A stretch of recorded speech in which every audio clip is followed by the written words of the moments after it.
Welcome to the Vol Bros. My name is Evan. My brother Ruston is currently in Delta Purgatory, and we are two Vol Bros who are actually bros in real life. We are super excited. I'll explain where Ruston is. We are super excited because tonight we have the man, the myth, the legend, Mr. Reed Carringer joining. Welcome, Reed. I got more myth than legend at this point, but glad to be here. And Reed is wearing the best looking shirt anybody has ever worn on our program. First team to go 13-0. Yeah, first team to go 13-0. That's awesome. So I told Reed right before we went on air here, the Lord and his omniscience knew. I asked Reed a few weeks ago if he would be, I was trying to plan out the month of July, and I asked him if he'd be able to join us tonight. And he was gracious enough to do so following SEC Media Days. And the game plan was Ruston and I would kick off the show, bring Reed on, ask him a few questions, and it'd be awesome. That plan changed very recently. Ruston, to his dismay, is still in an airplane. He had not intended on that. He was supposed to land hours ago. But however, as things happen today, flights got delayed and canceled and changed, and he is now not going to land for another hour and a half. So he is, however many thousand feet in the air right now. But the Lord knew. He knew, man. He knew. He works all things together for good. It is Sunday. It is Sunday. That's exactly right. He knew Ruston would be stuck in an airplane, and that he worked it out to where Reed would be here tonight anyway. So I'm super excited about that. Our game plan is we're going to talk about SEC Media Days. I've got two questions for Reed about SEC Media Days.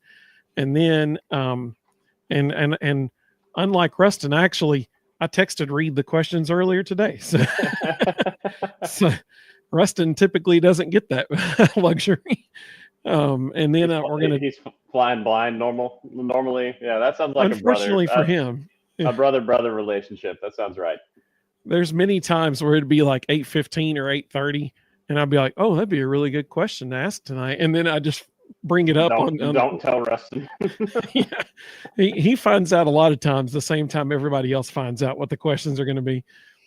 And then we're going to go game by game through Tennessee's football season, and who knows? Maybe Reed will predict that they're going to repeat what his shirt says. I don't know. We'll find out. A lot of pressure.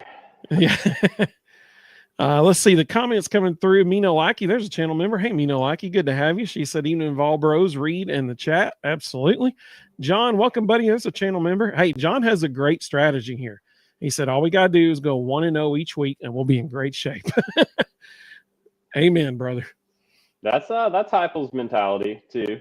They don't look ahead. They play the game in front of you. You can. I used to be. Some of you remember from when I first started joining the show. Occasionally, I did an Ironman a few years ago, and you can only run the mile that you're in. You can only race the mile that you're in. Same thing for football season. You can only play the game you've got that week. No need worrying about everything else. It's good life philosophy too. That is a fantastic outlook on running a marathon. Like we always said, one more mile, just one more mile. Always just run the next mile, run the next mile, run the next mile. That is brilliant, because I'll be honest with you, when you're at mile 7 and you're like, I still got 19 more of these things to go. That would be daunting. I've been there. That's a very good perspective. So it applies to football, though. It applies to football. So we'll get there here, I'm sure, today. Absolutely. And Butch Jones's 63 effort, No, don't bring that name up. Dang it. PTSD there. All of our battered Vol syndromes flared up right then when I said that name. I do have.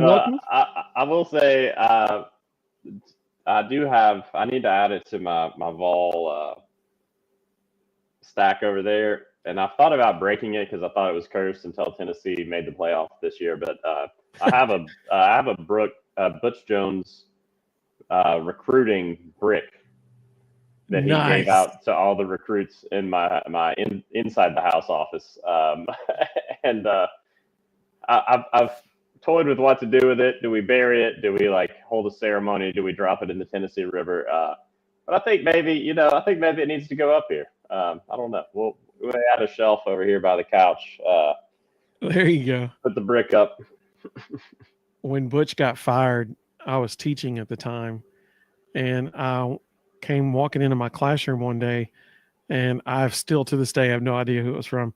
Someone, I don't know if it was a joke or if they were just trying to get rid of it, but someone left a Butch Jones autograph football in my classroom. It's in like this little display case and everything. My son thought it was so cool. So it's still in his room. I wanted to get rid of it a couple years ago, and he was like, no. So the brick though, that's next level. That's good stuff. Yeah, got a brick. Sean said, good evening, Vol Bros, and he used the channel emoji. That's what I'm talking about. Channel member there. Mississippi Vol, good to have you, buddy. He said, what's up, everybody? Good to see you. Mr. Osborne, welcome. He said, good evening, Vol Bros and chat members. Hope everyone's doing well. Here's a channel member, watch party fan member right there. Elijah, there's another watch party fan member. He said, what's up, Evan and Reed? How y'all doing? Great to see you, Elijah. Rhonda, great to have you. Channel member. She said, good evening, Vol Bros and Reed and chat family. James, welcome, buddy. He said, hey, fellas, feels like 98. There you go. That's what I'm talking about. That's awesome. Rhonda, let's see, said, hey, Namino, I think it's so cool when people start talking to each other in the chat. That's awesome. Matt, welcome, buddy. There's a fellow Chattanoogan. He said, hello, fanatics. Elijah said, Reed gets the better co-host treatment than Ruston because I give him the questions before. It's in my contract. Yeah. I have to be prepared. That's what I'm talking about. Ruston needs a better lawyer. He sure does. He's going to hold out for more NIL money. Todd, welcome, buddy. Good to have you. He said Reed's prediction had better match his shirt. Just saying. Oh.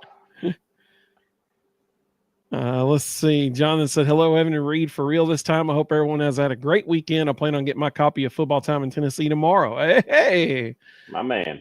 That's what I'm talking about. Yeah. So if anybody doesn't know what Jonathan's referring to, right over my left shoulder here, my left, your right, you see Arion Carter peeking over my shoulder right here. That is this year's edition of Football Time in Tennessee magazine that Reed and his family produce every single year. And that's why we love having Reed on here because he knows what he's talking about. Ooh, that's a lot of pressure. Yeah. But no, I appreciate it. Appreciate it. Everybody who supports the family biz. It's been a fun project every year, just to look forward to the football season. And I'll start writing about basketball coming up next month, and that should be out hopefully sometime in September. So that's the next deadline on my end. So I know we're talking about football today, but basketball's around the corner as well. So time marches on, huh? Yep. That's awesome. Bobby, welcome. Good to see you. He said it's great to see Ethan Berg sign with the Vols basketball championship bound guaranteed. Well, I don't know about guaranteed, but it certainly helps. It certainly helps. They have a full roster now, which is nice. They're going to be really good. Haven't done the deep dive yet, but I'm high on this basketball team already. And now you get to write about them too. Yep. Rhonda said, one game at a time. Don't underestimate anyone. Play Tennessee football. That is what I'm talking about. Herb said, true, just like in life, everything is good and boom, it's destroyed week by week. There you go, Herb. Herb, good to see you, by the way, buddy. Matt said, as a through hiker of the AT, just focus on the day. I'm assuming that's Appalachian Trail.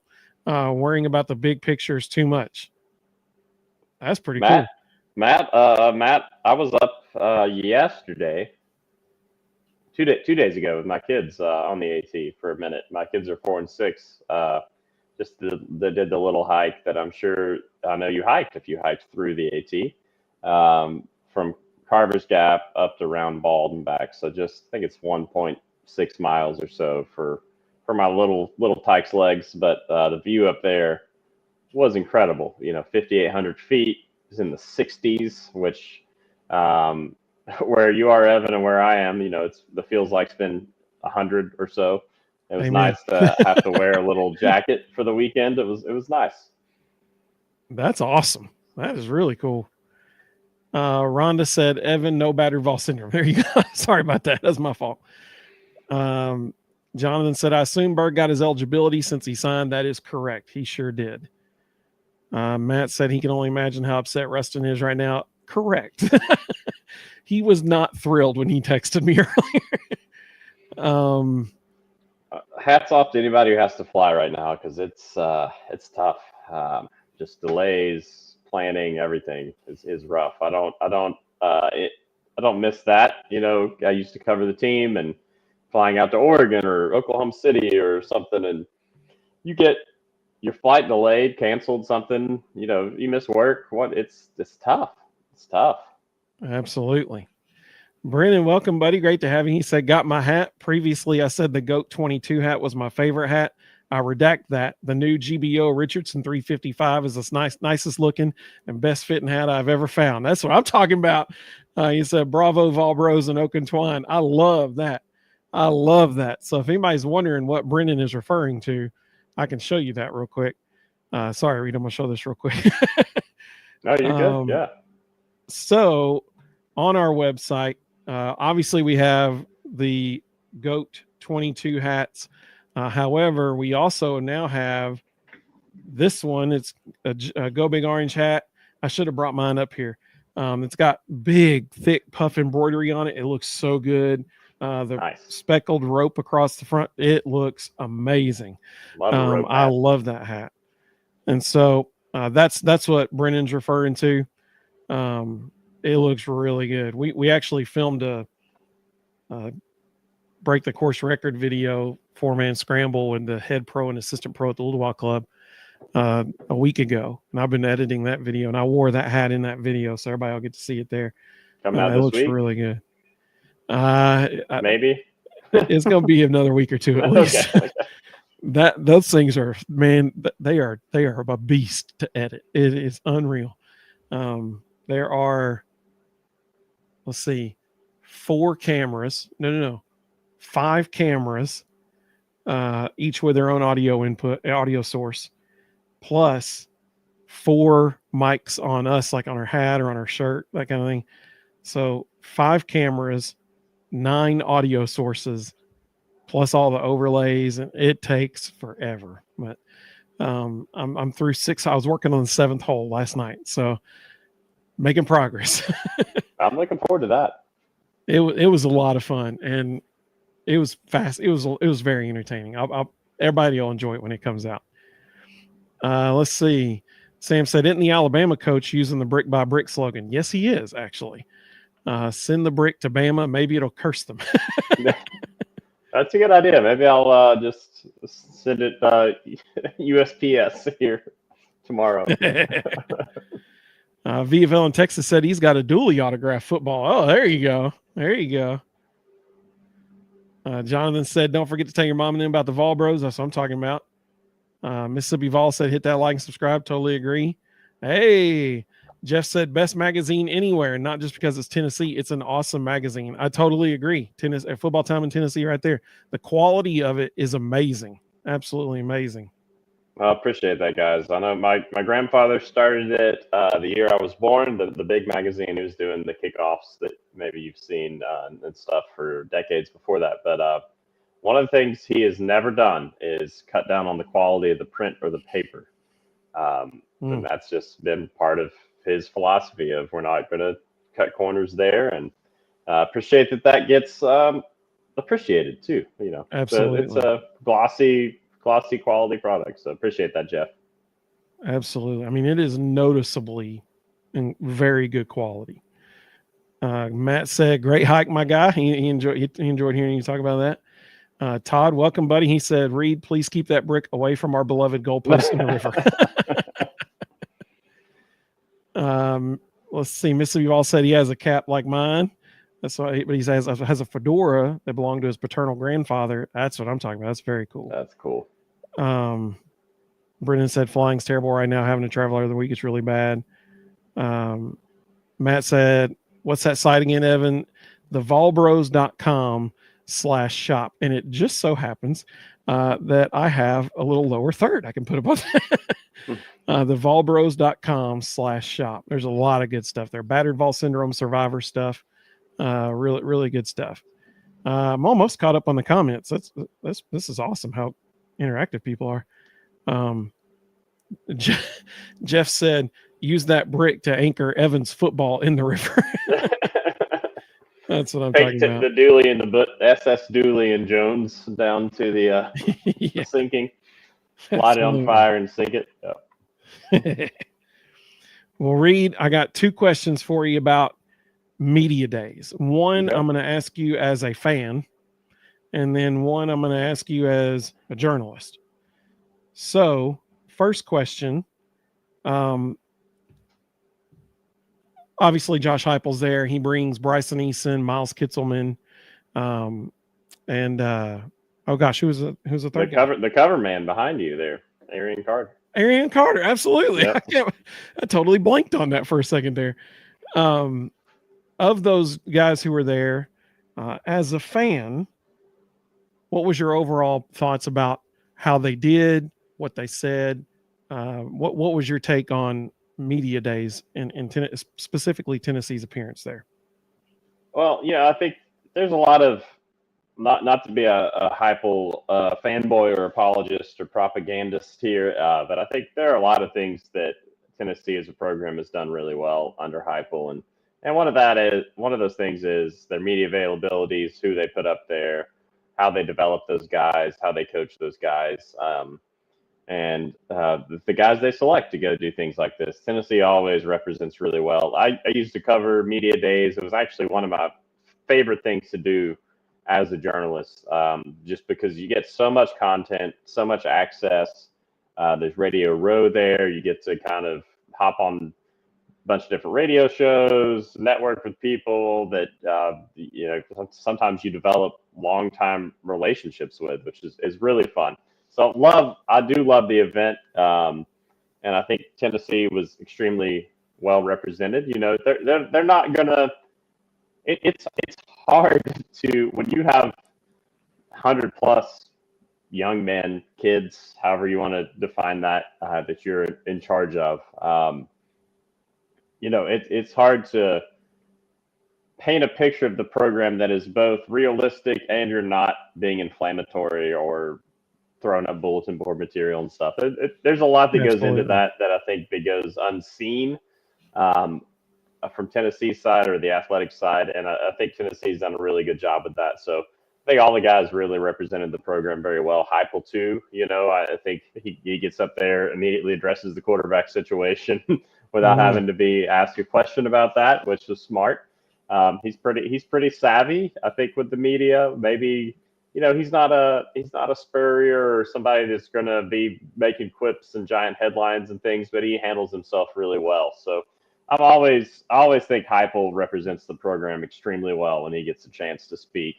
Even though he said I'm ready for talking season to be over and get to football, which I'm sure he is. But I think he probably likes talking season a little bit too, because he does a good job at it. But I think, Kitzelman getting there, that's somebody that we've talked about a bunch here, Evan. Really was sort of the highlight for me, which I think we'll get to here in a minute. But I think all those guys did a great job, and really think Kitzelman has positioned himself to be one of the leaders of this team. So I like what you said there, because I think you had the same. Well, I think you're going to mention the same on my next question that I was hoping you would mention, based on what you just said. My second question was, as a journalist, did you hear anything as a media member? And it was cool when you mentioned Media Row there. You end up being on multiple different teams. Every team's covered there, and so you have all these different radio shows covering every team. And my question is, did you hear anything from either Heupel or one of the players that, as a journalist, you would have said, "Thank you so much. I appreciate that." My wonderful wife just brought me I was texting, can someone please bring me a sport drink from, this is Kirkland Sport Drink, not Powerade or Gatorade. Not a sponsor, but hey, our DMs are open. Was there anything that was said that as a journalist you would have latched onto and said, "Ooh, I need to write about that"? Well, that's a great question. That's one of the things I really enjoyed about covering media days, just from my side, is it's obviously a wealth of content, and you're kind of sitting there. You listen. I went every day, listened to every team. This is pre-Texas, Oklahoma, but after Missouri joined, and Texas A&M. So, kind of semi-modern SEC when I covered the media days. And it's always fun because you're sitting there in a giant room full of journalists just listening to every interview up there on the main stage. And then just kind of listening and thinking, does that catch my interest? So that's exactly the mindset you go into it, or I went into it with it. No matter what team was up there. So, what are they saying? Is that so one of the things that I thought was really interesting was Kitzelman, again, not throwing stones. Nobody, I think everybody was really respectful of Nico and that whole situation. And Heupel addressed it immediately, said, "I love Nico." Something that you've also heard Rick Barnes say, and I think we talked about it maybe here, about Adu when he left and went to Arkansas and kind of ghosted the program. And Barnes, when Arkansas came back to Knoxville, caught him in the line and said, "I told him I loved him, and I mean it."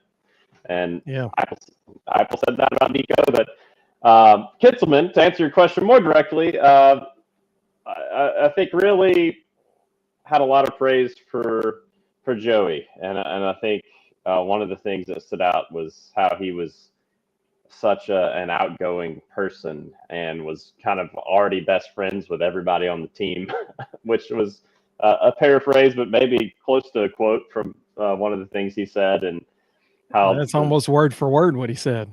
They get along really well, and he's really connected with the rest of the team and has been very vocal. And obviously on the football field, I think that bodes well. But just from a team chemistry standpoint, and I think that's a great thing for this football team moving forward. So that was the soundbite that maybe caught my ear the most. But also to my earlier point about how Heupel and his crew handle media, that's not inflammatory. They're not throwing anybody under the bus, but they're being authentic. He's not making that up. Everybody has seen him here in Knoxville the last month plus, and that's kind of the guy he is. Just very outgoing, very personable, and I think that's going to translate to the football field coming up here in the fall during the quarterback battle.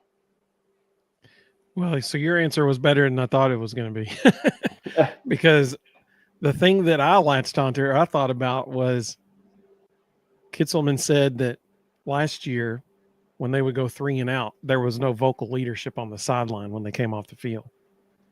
And I was like, that's interesting. I went with the positive side of that. Yeah. We've got this guy now that's very vocal and kept latching on to everybody, So yeah, your answer was better than mine. So that's cool. I appreciate that. And that I knew that you would have a perspective on media days that obviously Ruston and I can't have, because we've never been to SEC media days, and you've been there. You should go. I should go. You're right. I would love. Y'all should get down there. I know it's hard with a family and a day job and stuff, but it is unlike anything else you will ever do in your life. That's cool. But I knew that you would have a unique perspective that we just can't have, and so I'm really glad that you were able to give us that insight from your perspective as a journalist. Like, this is what I would have been looking for, that kind of thing. That's really cool. Somebody just bought a hat, I think, off our website. That's what I'm talking about. I just got a notification about it. Heck yeah. If that was you the man. Yeah, they got the laser perforated performance rope cap that I showed a minute ago. That's That's what I'm talking about. So that was just purchased. That's awesome. Thank you very much. I should have brought the actual real thing up here because you can see like the puff embroidery on it. It looks really good. Brennan said, speaking of Kitzelman, I think he's going to be a national leader at tight end. He certainly can be. They just got to use him. And Ethan Davis, they got to get that kid the ball too. That kid is a wide receiver in a tight end's body.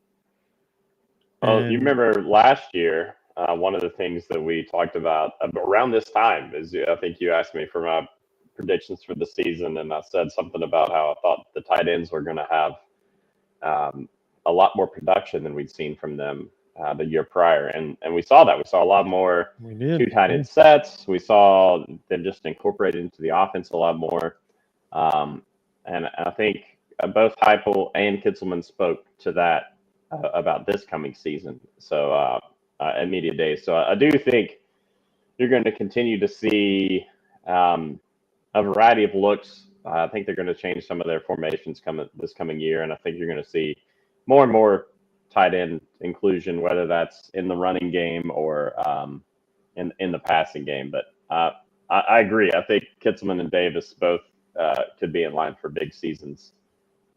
Absolutely.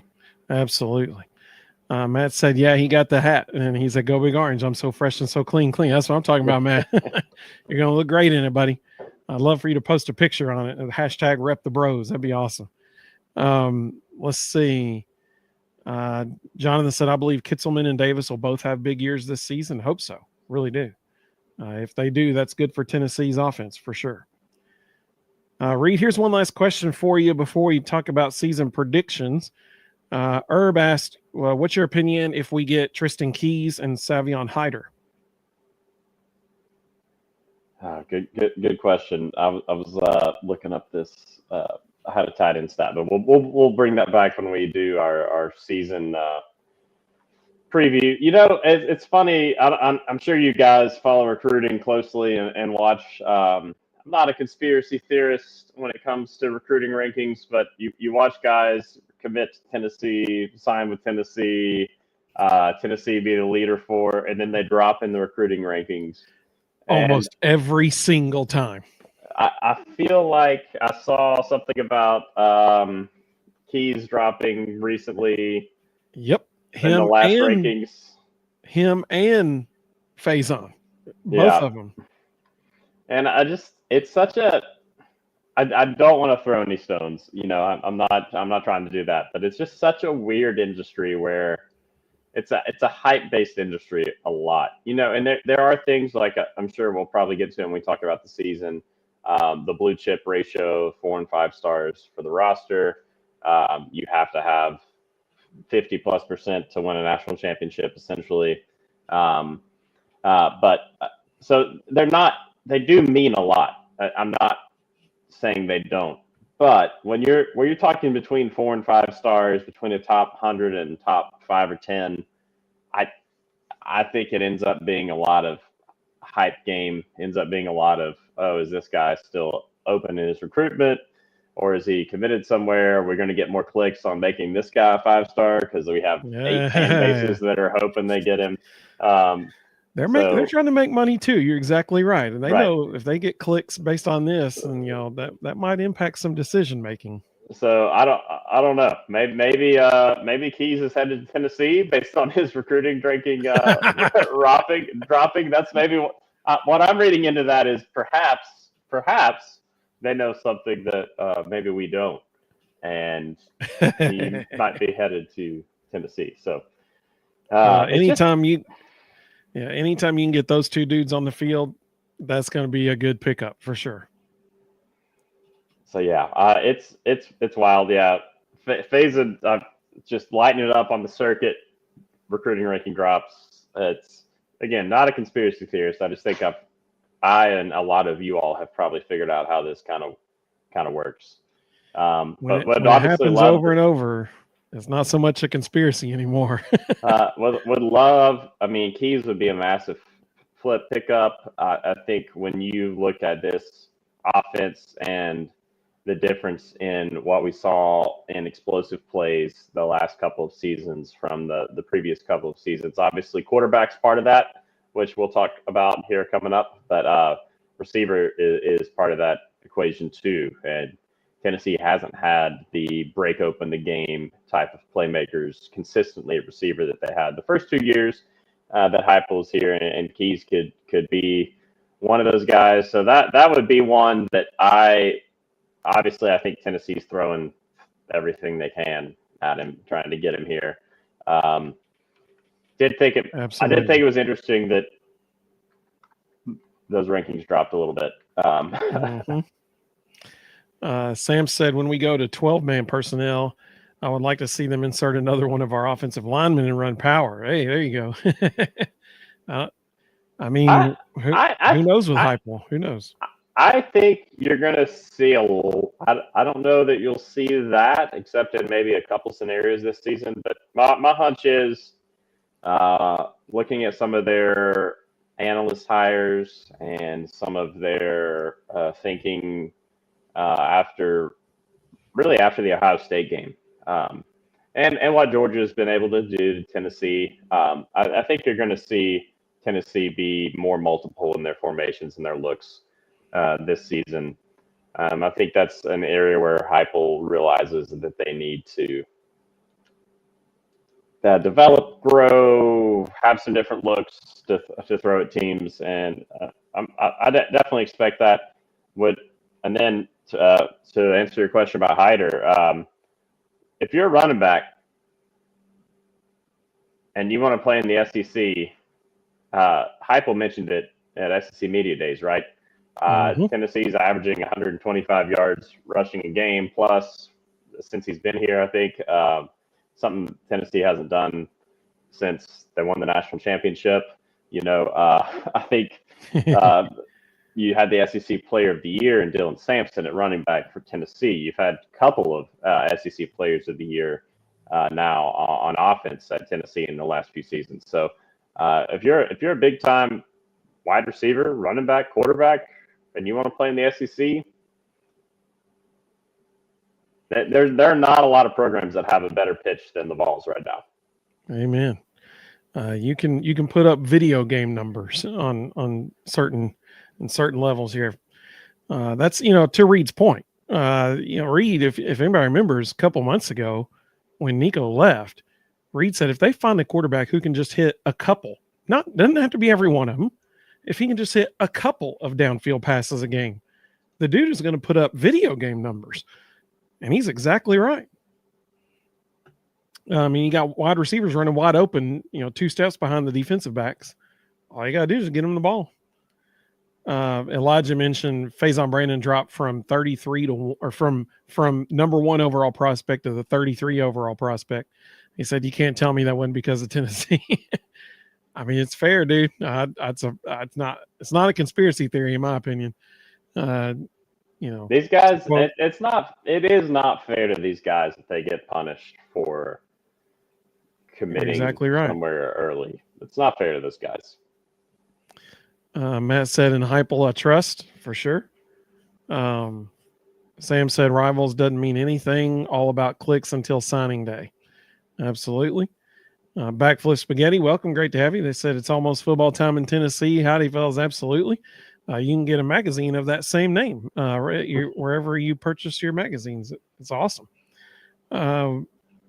Matt said we might have to wait till 28 to win a natty, but it's going to happen, y'all. It's going to happen. I just get in the playoff, and then anything can happen from there. Well, speaking of the playoff, Reed, I'm going to put the schedule on the screen here. And we'll just go game by game. It's interesting that you're wearing a 1998 shirt because to start this season off, it sure does feel a lot like 98. Hopefully this one is not as close as the 98 game. Thank the good Lord for Jeff Hall, right? Yeah, exactly. Exactly. We now know it's going to be a noon kickoff in Mercedes-Benz Stadium. obviously neutral site game. It looks like Tennessee is going to be wearing orange. Both teams will be wearing orange, but Tennessee will be wearing the home orange. And August 30th. So we're just 6 weeks away? Something like that. Hard to believe. So Reed, let's go game by game, and you tell us what you think is going to happen. Matt said your shirt is sick, by the way. It is. It's a really cool shirt. I told him it's probably the coolest. I do like the classic kind of font and helmet, and just absolutely. I dig it. I'll only break it out for this. May be the second time I've worn it, so I'll only break it out for you guys. Well, I appreciate that. That means a lot to me. Let's go game by game. Syracuse, what do you think happens?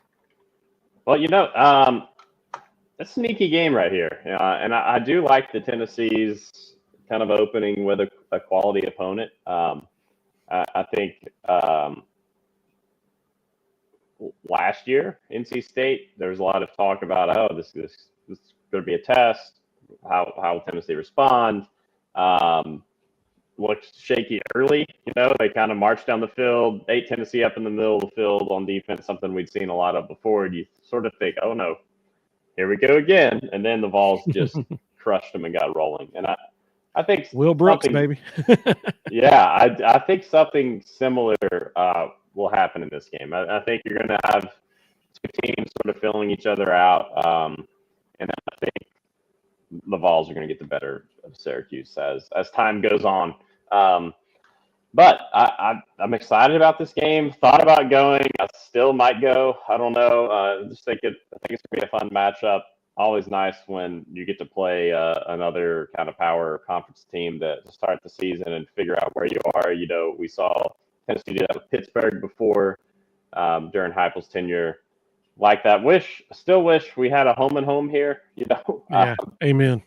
I really do, but otherwise, I think Tennessee's just got the better roster by far here, and they're going to handle their business with Syracuse after maybe a couple of shaky minutes early. Vol quarterback situation, right? That's the question mark for the season, and we're going to find out probably a lot about the Vol quarterback situation early in this game. Yeah, you're exactly right. We just got a really cool comment that I think you're going to love. Rick, welcome, buddy. Good to have you. He said, I have over 20 years of Football Time magazines. It's great to put a face with the family that has put out this great product for years. Oh, thanks, Rick. Really, really appreciate that. Appreciate you so much. It does support my grandparents and my dad and extended family members and everybody that just loves Tennessee football and has been able to carve a niche into making it a way of life. And I was so blessed growing up to go to these games because my grandfather and my dad were photographing the games for the magazine. So when 1998, I was 11. Yeah.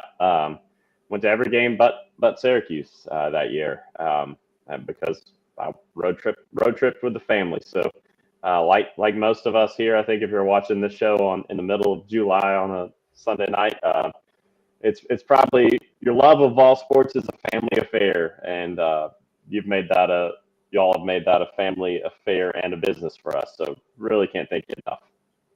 That is awesome. That is so cool. That may be my favorite comment of the night right there. That was really cool because he's right. Like there are so many people, and I'm sure y'all probably heard, stories like Rick's, and there's probably many that you haven't gotten the privilege to hear of people who this is a collector's item to them. They collect these every year, and they've got, decades like Rick. They've got decades of these magazines saving them because, first of all, they're such good quality, but it's history. It's chronicling history, and I got Arion right here. Right behind him is Josh Heupel from 2 years ago on the cover of the magazine. I've got one with Nico on it from last year over there, but I don't put that one up here on the shelf anymore.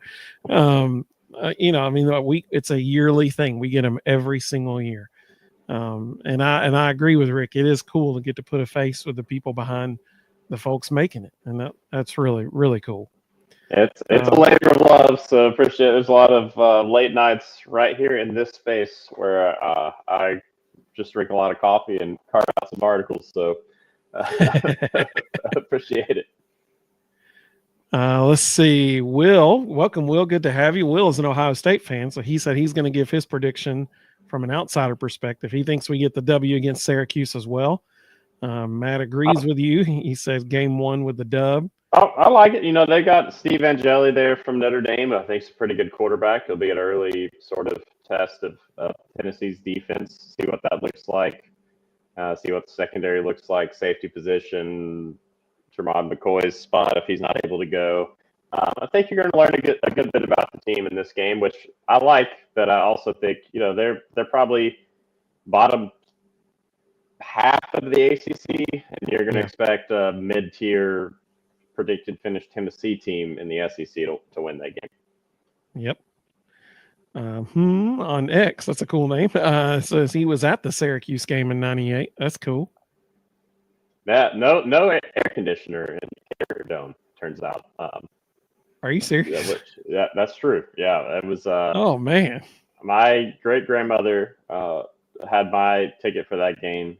She was, I want to say, in her 90s at the time, maybe late 80s. Upper deck, Carrier Dome, no AC, just burned it up watching that game. Oh my goodness. Sam said, remember, this is the year we were supposed to be playing Nebraska, but they bought out the game. Right. Yep. Brennan said 41 days. That's what I'm talking about. Matt said, awesome read. I love the magazine also. That's what I'm talking about. Sam said, being evolved for life is real. Absolutely it is. Matt said he's got most of the magazines stocked away also. That's cool. Thanks, Matt. Appreciate it. Mississippi Vol said starting off 1-0. Backflip Spaghetti has a great question for you. Speaking of game 1 against Syracuse, he asked, how many quarterbacks do we see in game 1? Oh, well, you're going to set the over-under at 1.5, right? And then juice it to the under, I would think, because unless Tennessee runs away with it, which they might, Heupel doesn't want to run a 2-quarterback system. So I would still say 1 for Tennessee. My hunch is that this race will get decided in camp, and we'll go from there, barring injury or something catastrophic. Absolutely. Matt said, let's see. Oh, he was talking to Mississippi Vol. Will said Cuse is going to miss McCord. They don't get that kind of quarterback recruit usually. Very true. Man, Jelly's good. McCord was really good. So him not coming back helps for Tennessee for sure. Slick Biker said we're taking Cuse to the woodshed. Tony said I don't think we lose to Syracuse, but if we do, we finish 7-5. That's fair. Yeah, that's a game fair. You can't drop that one. You can't drop it. Just period. Yep. All right. So 1-0, ETSU coming to town. Is this a repeat of baseball season this year, or do the footballs take care of beating ETSU unlike the baseballs did? Well, yeah, I think they'll take care of ETSU for sure. I do love that Tennessee tries to give these games to in-state schools and support in-state programs. Yep. But yeah, Balls are winning that game. Maybe not take my 6-year-old to that game. 3:30 start. Kind of like primed to take your kids if you got them. People may not be as rowdy as normal. They might not hear as much language in the stands. Right. I took her to the Austin Peay game in 2023. But that was, if you remember, went down to like kind of the fourth quarter, and it got really volatile, and that was not great. That was not a great decision on my part in retrospect. The infamous coach for Austin Peay that year. Right. So I think this will go better than that one. I agree. Will said W against ETSU as well. Matt said Vol smash ETSU. Jonathan said if we lose to Syracuse, we probably won't win 7 games. We'll probably destroy them. No way we lose to them. All right, so 2-0. 2-0. And really, in my opinion, this next game, this is going to set the tone for the rest of the season. This is a big deal, this next one, in my opinion. So, Reed, Georgia comes to Neyland. It's a 3:30 kickoff. Now, it is September, which is weird. Mm-hmm. So that means that at no point will it be dark outside. This will not be Neyland at night, because in that time of year, it's probably not going to get dark until 8:30 at night. So game will be well over before then. So what do you think against Georgia week 3? Well, they're the only team to beat Tennessee and Neyland the last 3 seasons. So Vols are undefeated in Neyland the last 3 years, except against Georgia. I do think that's been obviously Georgia's the cream of the crop in the SEC. I know you got Texas predicted, I think, to win it this year, or kind of challenging Georgia as well. But I still think Georgia's the team to beat in the SEC year over year until proven otherwise. And the Heupel talked about that matchup at media days. I think they see some things that they can do better there. I think they're going to make some adjustments to try to be more competitive with Georgia, really, because that's the one. They look at their rivals. They've beaten Alabama. They've beaten Florida.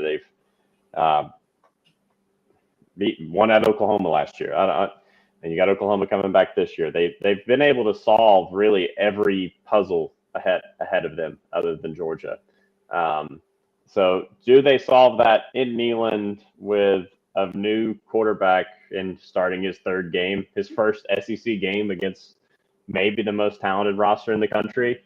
As much as I would love to see that, and I will be there. I will be there in the South End Zone cheering Tennessee on. But I just don't. I can't pick Tennessee to beat Georgia until they do. Yeah, it's one of those things. I've got to see it. Well, just like you said, you're. I mean, hopefully it's the same guy starting as the game 1. At quarterback, and this is no matter who it is, whichever of the 3 of them, their first SEC start against, like you said, one of the most talented rosters in the country. That's a lot to ask, I would love to see it. I'm sure I will be carrying goalposts out of the stadium if Tennessee does beat Georgia that day. But we had hope there a couple seasons ago when Jalen Wright, he broke the Jalen Wright, opened up toward me in the South End Zone. I went running up the bleachers, high-fiving people I didn't know, and thinking we're going to win the game, and then that was the last good thing that happened all day. Well, now it's interesting that you mentioned that moment, because that moment was the moment that Neyland Stadium set the decibel record for loudest football stadium ever. Like, not just college, not just NFL, literally loudest stadium ever. And so that moment when Jalen Wright broke off, was it like a 55-yard touchdown run? I think it was longer than that. Maybe it was definitely more than 50 yards. That's for sure. They caught the safety kind of misaligned, and he just took it off. And I contributed to that decibel record. So let me ask you this: if Tennessee upsets Georgia, which I don't think is going to happen. Ruston and I went through and we predicted Thursday night on our show. We predicted every SEC team's record for the season. We both had Georgia going undefeated in regular season play. So this was we both predicted a loss here too. But if Tennessee upsets Georgia, do they break the decibel record from 2 years ago? Absolutely. Yeah. No, that record's going down. 100%. That's awesome. Some of the comments coming through. Will, as an Ohio State fan, said, lost to Georgia. Sorry, my adopted Tennessee friends. Please don't hold it against me. I just call them like I see them. Elijah said 75% of all fans agree with you, Will. Matt said, I want Reed to pick Tennessee over Georgia. And then when you started talking, he said, just lie, Reed. Oh, yeah. Unfortunately, I try to call it like I see it. But Elijah said, I'm not without hope in that game. I think Tennessee's been closing the gap.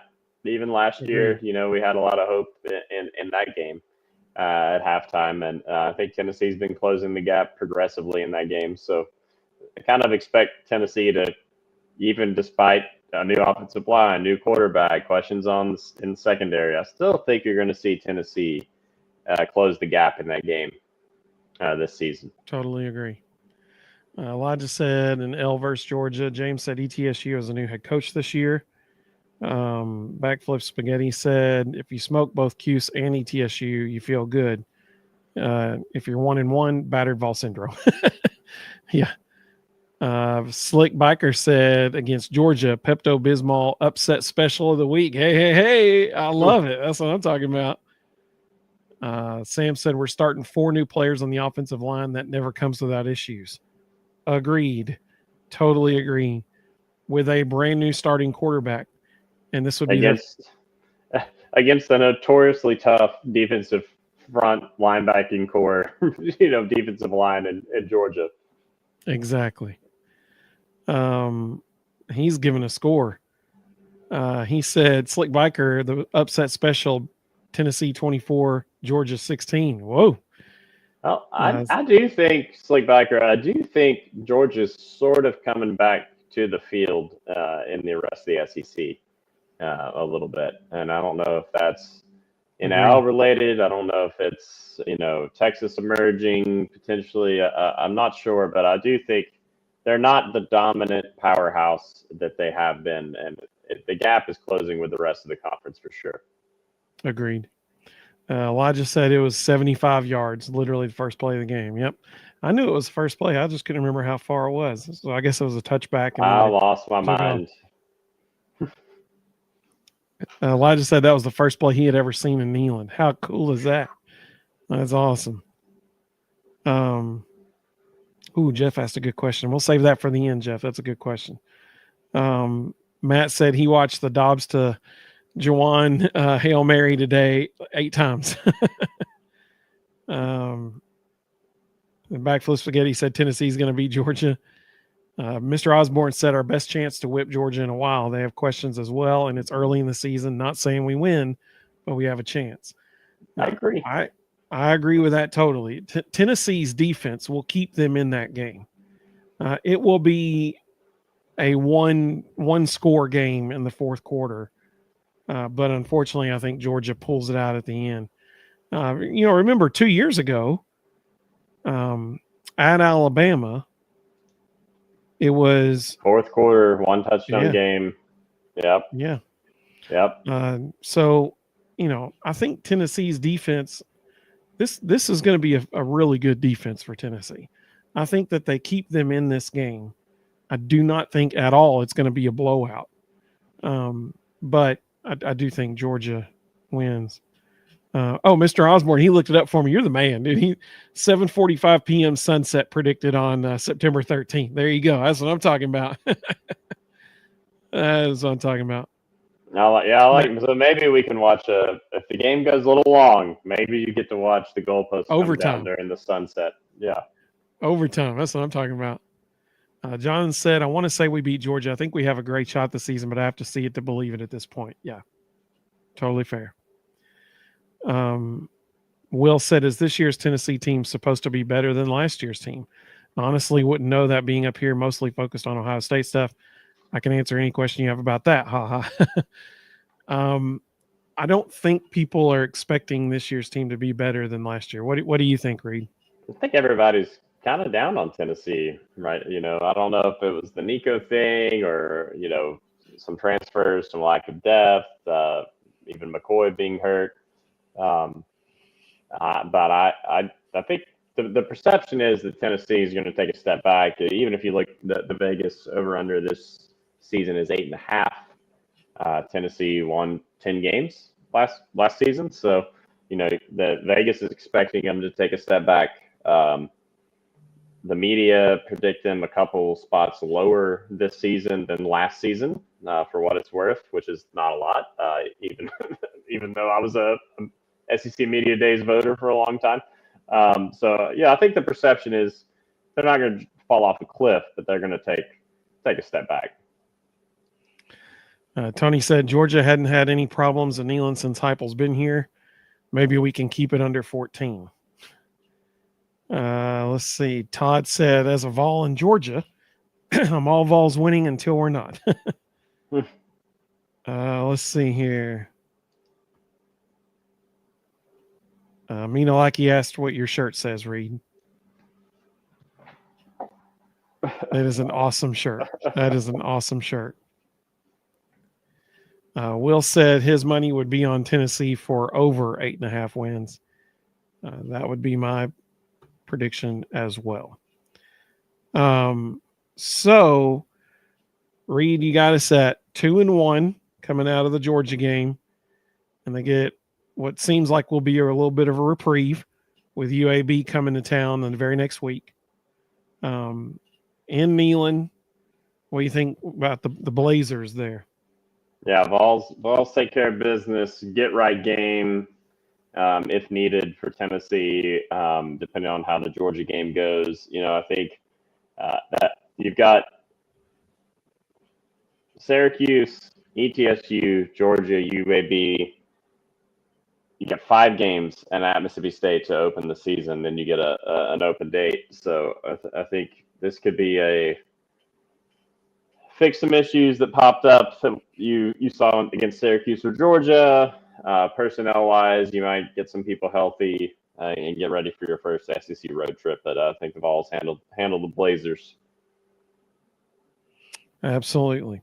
So 3-1, and Todd just left a really good comment. I'm going to come back to that at the end as well. So 3-1 going on the road. So this next game at Mississippi State will be whoever's starting their first true SEC road game. Thankfully, it's at Mississippi State. Yeah. That is finished last in the SEC by the media this week. And rightfully so. Not looking good for the Bulldogs in Starkville this year. So that game right there, what do you think happens in Mississippi State? Do the Vols move to 4-1 in Starkville? I like Tennessee in this game, obviously before an open date.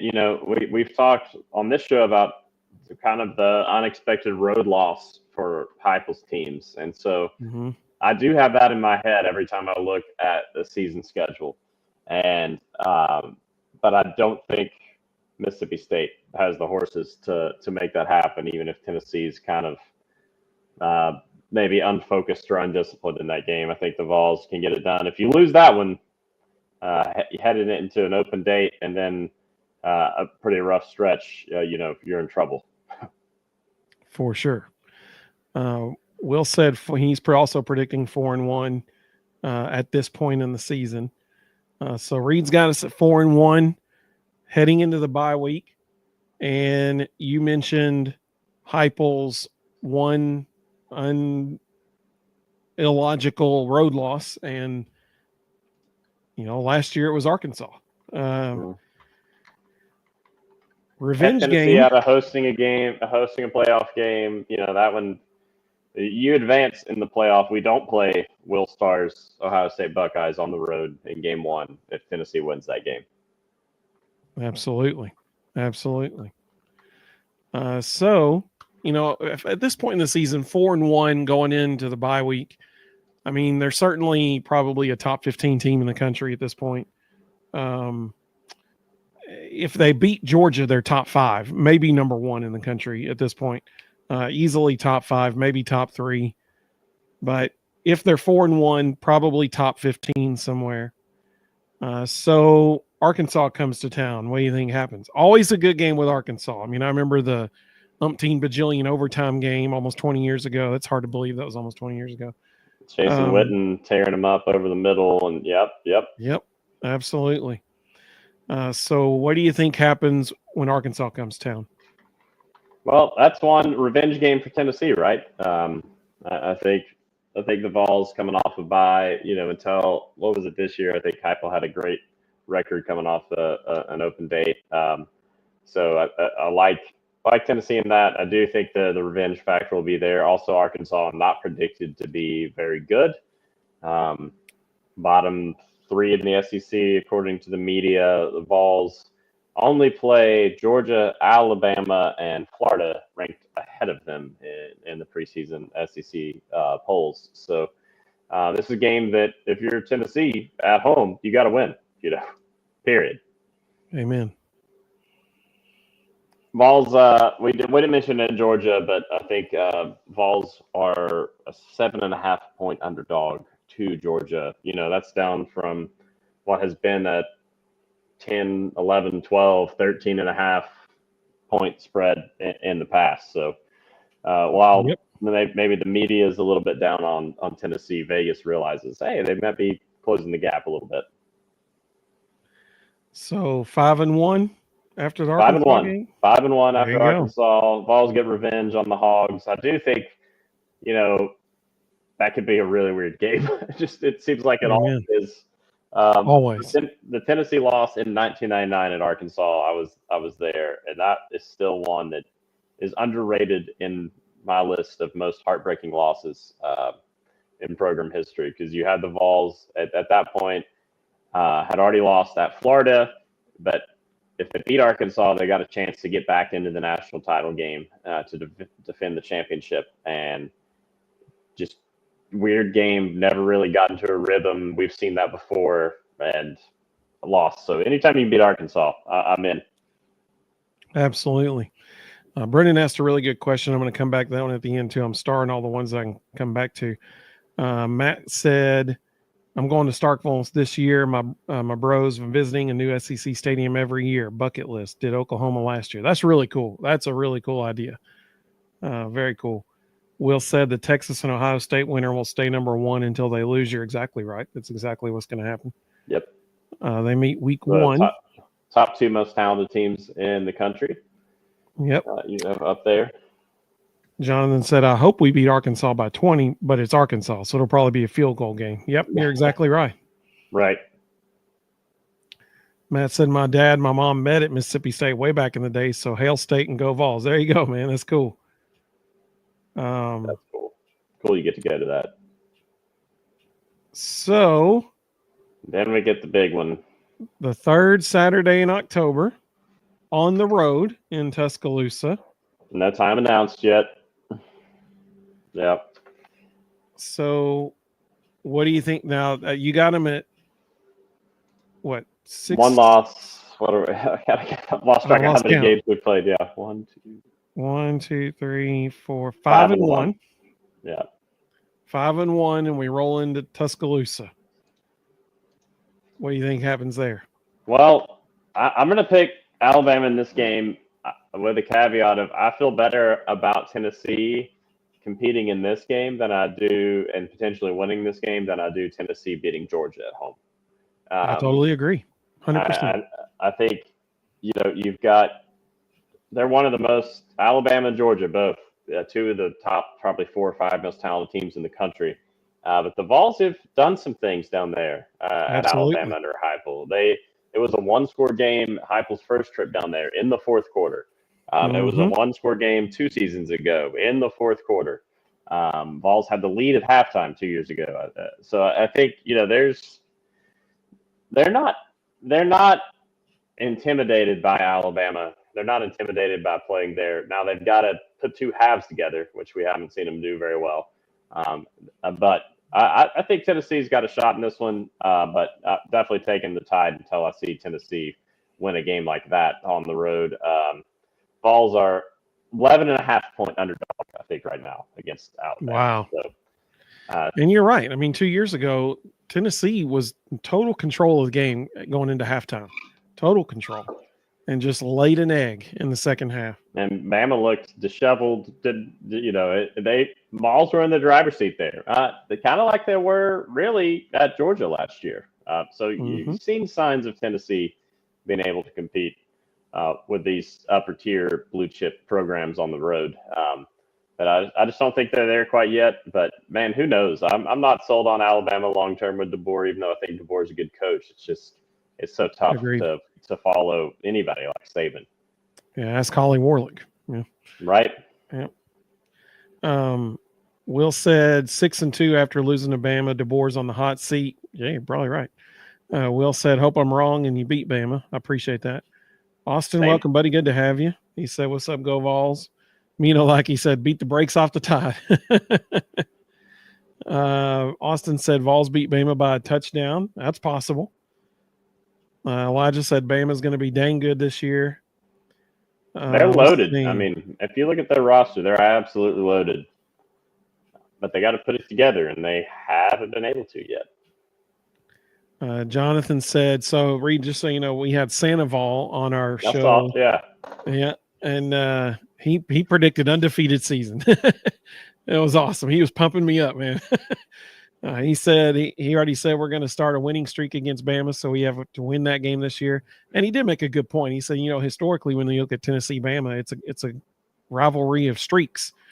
Each team goes on a winning streak, and then the other team, for several years goes on a winning streak. And he was like, Tennessee starting a winning streak now. We're going to go on a winning streak. And I was like, I love it. Sounds great to me. Backflip Spaghetti said a lot of this depends on progression and chemistry. I hate/love preseason predictions. Yeah, I totally understand. Elijah said he'd take Bama to cover that spread, honestly. Elijah said by that point in the year, they're going to have their QB figured out. It's going to be Ty Simpson. I'll be shocked if it's not Ty Simpson. I agree. We're going to get to this with the Florida game here coming up, but the last time Tennessee beat Alabama on the road was 2003. Think about how much life has happened in that time for all of us. And that was a nuts game. I was at that game. Yeah, that was absolutely crazy. But it's another one of those. It's like beating Georgia. I want to see it happen. I want to see it happen. Matt said, dang it, Reed.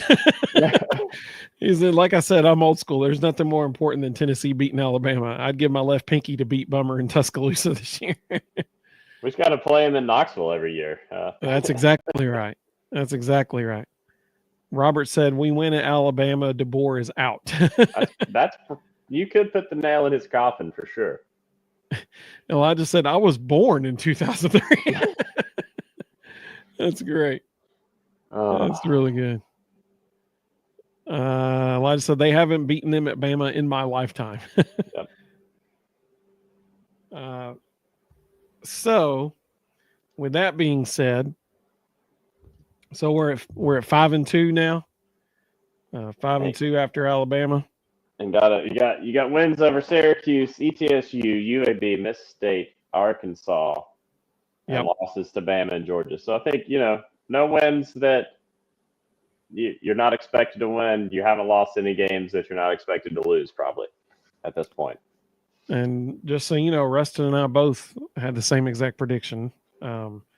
So we're right with you as far as it makes me feel better by myself knowing that you're validating what I predicted here. So 5-2, and we go to Kroger Field. It's a night game at Kentucky. What do you think happens? Yeah, probably so. What do you think happens there? Kentucky's not going to be very good. Agreed. This year, Tennessee is not scared of Kentucky. Vols handle business in that one. No questions asked. That's one that, again, if you're wanting to hit that over under, if you're wanting to make achieve your season goals, you got to win that game. No questions asked. Mr. Osborne said, going to be tough winning at Bama or Florida. Practically impossible at Gainesville, unfortunately. Mina Laggy said, yep. Mina Laggy said concession stadium. So she's talking about when, oh gosh, what was his name? Oh man. Oh, it's going to drive me nuts. He was number 54. I can't think of his name. He was at the offensive lineman. I think, yeah. He went to the getting a hot concession dog stand during the game. Hot dog or something. Yeah. Yeah.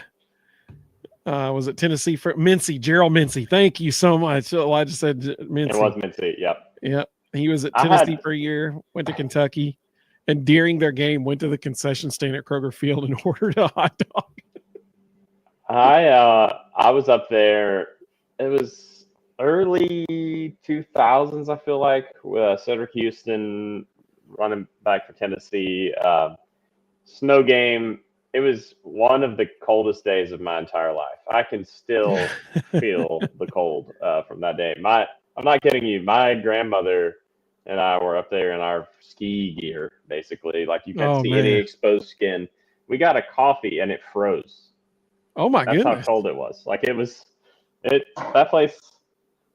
Yeah, if you want to go cheer on the Vols, Godspeed. I will be sitting in front of a heater. That's great.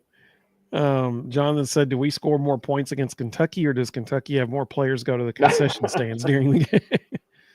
That's great. Will thinks we beat Kentucky. You want to know my favorite Danny White and Kentucky piece of trivia is? Oh, okay. What you got? Piece of trivia may make it sound better than it really is, but one of my I'll put it this way: my favorite thing Danny White ever did against Kentucky. I think it was 3 years ago. All the maybe 4. All the questions came out about, when are we going to wear smoky grays with Danny White coming into town, all this kind of stuff, and are we going to wear alternate uniforms, that kind of stuff. And Danny White did something really good. He said, "Here's the thing: we will never wear alternate uniforms against our rivals." He said, "We will always wear traditional uniforms against our traditional rivals." And literally, it was like the next week they played Kentucky and wore dark mode. Yeah. A little not so subtle troll from Danny White. It was amazing. I loved it. I mean, it was like just a slap in the face to Kentucky. Like, you are not our rival. We do not view you in that light. Well, that was and then beat them down too. Yeah. So yep. They proved it on the field. Yep. Mark Stoops, a top 11 paid coach in the country at Kentucky, picked to finish near the bottom or at the bottom of the SEC this year. So pretty sweet gig for Mark there. top 11 paid coach in the country and picked to finish 15th in the SEC. Ooh, that has to hurt. Absolutely. Tough contract. Let's see.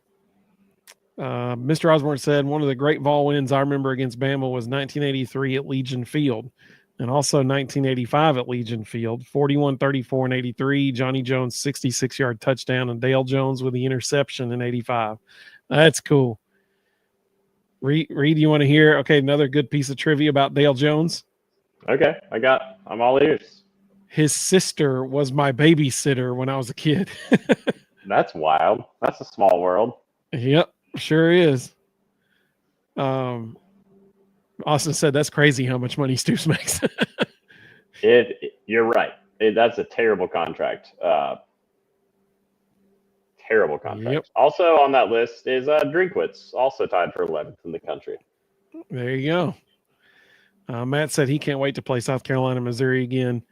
Mino Laggy said rivals carry a certain degree of mutual respect, so no Vanderbilt, Kentucky, or Florida. Well, Florida, they get it. They get the traditional rival treatment, and rightfully so.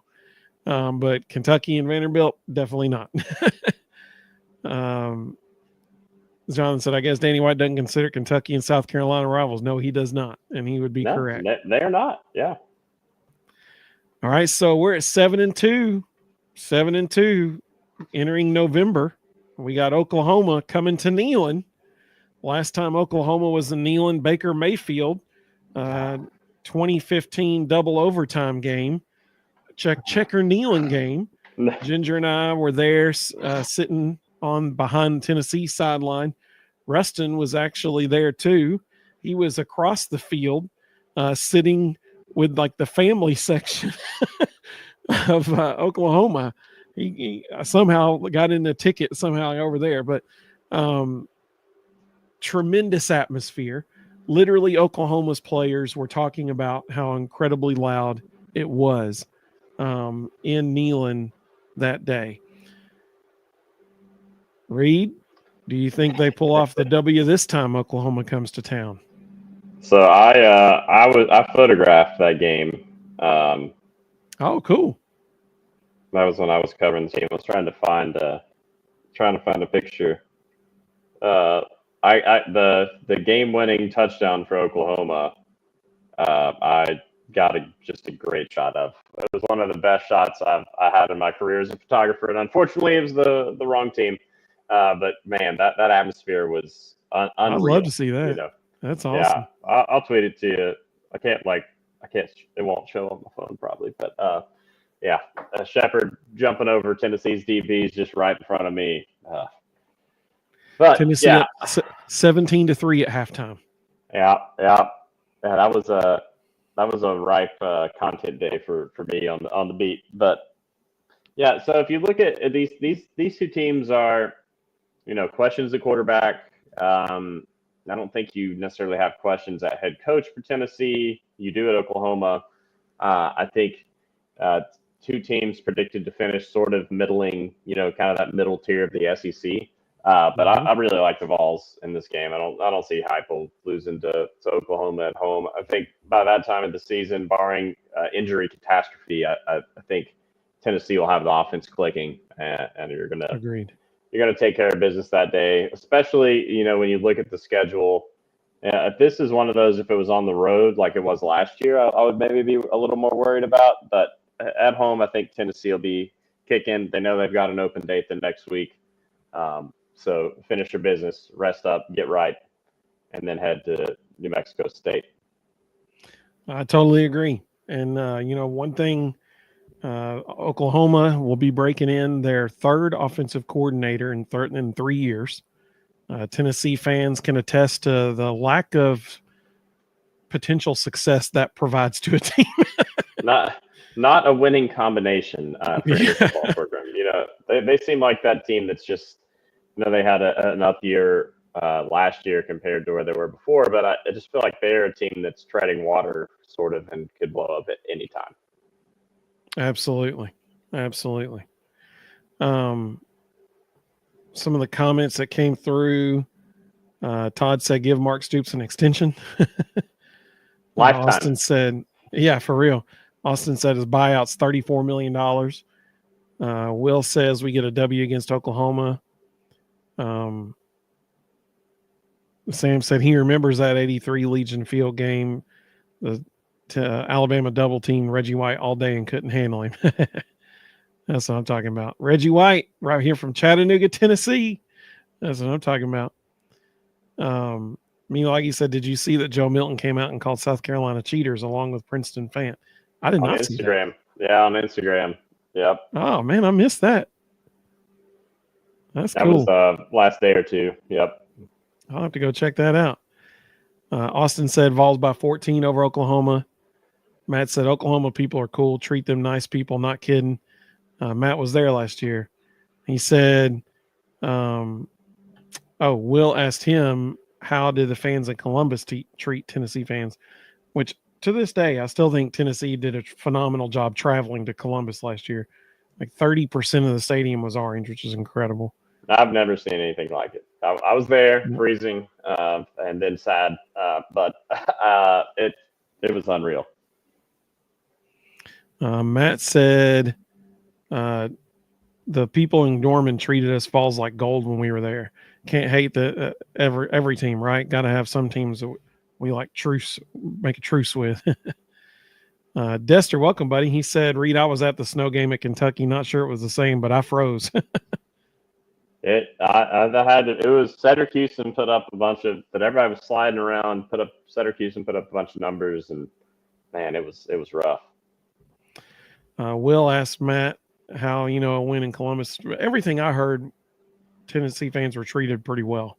Everything I heard. So I was there, Will, and it was until after the game, it was great. I had a 3+ mile walk back to the hotel after the game, and I was just getting accosted the whole way back. But it was by people that clearly weren't at the game, because I left before the fourth quarter was over to try to get back to the hotel before the rush. And it was the casuals, I guess, that were talking all the trash, because everyone else was in the stadium. So, but everyone, I'll say that, Will, everyone in the stadium, security guards, ushers, fans around me, everybody was great. It was just the walk back that was kind of like a war zone. I kept my head down. I was by myself, and I didn't say a word to anybody. So you got us at 7-2 heading into the second bye week of the season. So over-under's 8.5. Vol's sitting pretty right here. Hopefully getting right. Losses to Georgia and Alabama, I don't think anybody would fault Tennessee for. The kind of linchpin games are going to be, can you take care of business against the Oklahomas and the Miss States on the road and Arkansas at home to this part of the season. So that's what you're looking at. I think, Vols are going to handle New Mexico State the 15th, another chance to take the kids to a game. I think absolutely. they like mine at least love the fireworks from Tennessee scores a lot. So that could be a big one for the Vols. And, I think we'll go to Florida coming up. Another place Tennessee hasn't won since 2003, like somebody commented earlier. I was at that game as well, so maybe I should go down to this Florida game. The James Banks Hail Mary at halftime. Yep. Break the curse. I don't know. We'll see. I might be if Tennessee is sitting at 2 losses at this point, I might be talked into it, because you win that game, and then you're in the playoff picture. That's exactly right. You lose that game, and you're out. So this is the game, like it used to be in the 90s, when the Florida game is going to tell the story of the season for me, unless Tennessee slips up somewhere or beats Georgia or Alabama. This is the game that I've got circled on the calendar. Can Tennessee win in Gainesville? And I'm not sold on the Gators as a program, on Sunbelt Billy. I like Lagway at quarterback a lot, but I don't know. I'm not sold on Florida. But this is another one of those games for me. If you look at predicted order of finish, they're kind of right there in that mid-tier with Tennessee. Talent-wise, I think the rosters are pretty comparable for Tennessee and Florida. So this is maybe, and you're getting them later in the year, which I like for Tennessee this year, right? Because Tennessee's the one that's thinking, what's our quarterback situation? What's our identity on offense? We lost the SEC Player of the Year running back. We lost our starting quarterback. Maybe Tennessee can put it all together and be peaking at the right time. It's going to be a comparable talent matchup. I think the Vols are a 3-point underdog right now, according to the lines. So, but this is it for me. This is the game. This is the game where I think whoever the quarterback is going to have to make plays. I think you're going to have some offensive playmakers, probably receivers, just make some huge plays. You're hoping that McCoy is healthy, Gibson's healthy. You can really shut down Florida's offense, and the defense can set the tone for the game. But if this was a neutral site game, I pick Tennessee hands down. I cannot pick Tennessee to beat Florida at Florida until they do it. I can't do it. I've seen so many bad Florida teams beat good Tennessee teams. Felipe Franks Hail Mary with how many seconds left in the back of the end zone. So this is the game, But if the season goes like I think, and you head to Florida as a 3-point underdog, maybe Sunbelt Billy's on the hot seat. Maybe you've got a chance to get in the playoff. This is the game to circle on your calendar, and the one that I'm thinking, do I make the road trip to Florida if Tennessee's in the playoff picture for this one? Absolutely. And you're exactly right. Ruston and I both agreed on this one. If Lagway plays, we lose. If he's for some reason injured or something, which I wish nothing but the best for the kid. I hope he's fully healthy, and I hope we beat him fully healthy. But if he plays, we lose. If he doesn't play, we win. I mean, we saw last year, he just picked apart Tennessee in the fourth quarter last year. He's only going to be better this year. And he's good. As long as Florida's coaches don't mess him up. Yeah, exactly. So I agree with you. Rustin and I both said that as well, that we both predicted this as a loss. And you hit the nail on the head. This game is really potentially the one that could determine if Tennessee makes it to the playoff or not. If you're 10-2, you're in the playoff. If you're 9-3, you're out. I mean, it's really that simple. The two biggest ones for me when I'm looking at the schedule, I mean, obviously you're going to circle Georgia and Alabama every year. Three biggest ones for me. It's Oklahoma at Tennessee. Blackout game potentially. I think you got, or checker game. I don't know what they're going to do, but you've got to beat Oklahoma. You can't slip up against Oklahoma at home, where you're going to be probably a 3.5 point favorite or something. It's going to be kind of like that Texas A&M game in 2023 or something. I think it's going to be an ugly kind of battle it out game. You got to win that one. You can't slip up against Arkansas or Mississippi State. Some of these lower tier teams you got to win, but it's Florida. It's Florida when the schedule is announced. Florida at the end of the season. This is it. This is where you guys have to go in there and make some plays and flip the script. It's nuts. I mean, you can understand the losing streak to Alabama since 2003. Sure. Right? They had arguably the greatest coach in modern college football history. Probably not arguably. You can't explain the Florida thing. Agreed. You cannot explain it. It is mind-blowing because they've been through terrible coaches, terrible quarterbacks, all kinds of scandals, and Tennessee still has not won there in over 2 decades. So it's time. It's time that they got to make some plays, and I got to see it. You're exactly right. Matt said Gainesville is the worst. I barely got out of there without warrants 2 years ago. Dester said Norman was great. We sat in the middle of Oklahoma fans. We had a blast. Will's predicting a loss against Florida in the swamp. Let's see. Sam said he was at the Notre Dame game in South Bend in the early 90s. We sat on the bleachers on top of ice and snow they scraped off the field. Let's see.